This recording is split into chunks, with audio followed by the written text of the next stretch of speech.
বিসমিল্লাহির রহমানির রহিম। শুরু করছি আল্লাহর নামে, যিনি পরম করুণাময় অতি দয়ালু। সম্মানিত প্রিয় দর্শক, আসসালামু আলাইকুম। জাহান্নামের আযাব এক ভয়াবহ পরিণতি। মানব জীবন ক্ষণস্থায়ী। দুনিয়াতে আমাদের প্রতিটি কর্মের জন্য পরকালীন জবাবদিহিতা করতে হবে।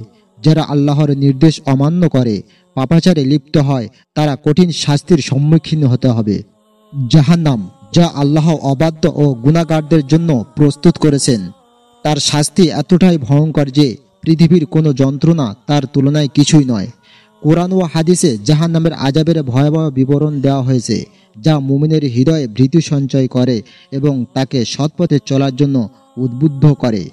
তাই এই ভিডিওতে জাহান্নামের কয়েকটি আযাব সম্পর্কে আলোচনা করব। ধৈর্য সহকারে পুরো ভিডিওটা দেখুন। আসুন ভিডিও শুরু করার আগে আল্লাহর দরবারে ছোট্ট একটি প্রার্থনা করি।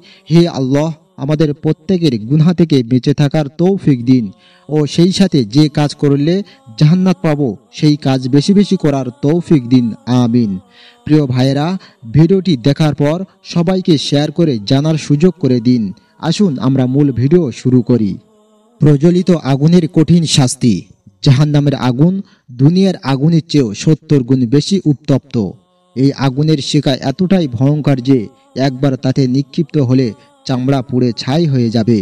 কিন্তু আল্লাহ আবার তা পুনর্গঠিত করেন, যাতে তারা পুনরায় শাস্তি ভোগ করতে পারে। আল্লাহ বলেন, প্রত্যেকবার যখন তাদের চামড়া পুড়ে যাবে, আমি তাদের নতুন চামড়া দিয়ে দেব, যাতে তারা শাস্তি ভোগ করতে থাকে। নিশ্চয়ই আল্লাহ পরাক্রমশালী, প্রজ্ঞাময়। ভয়ঙ্কর খাদ্য ও পানি।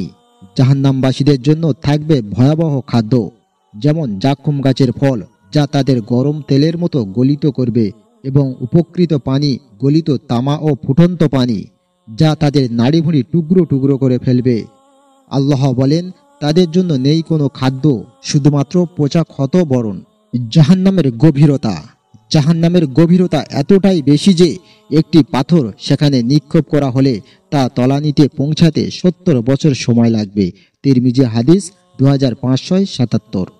শিকল ও বেড়ির মাধ্যমে বন্দিত্ব।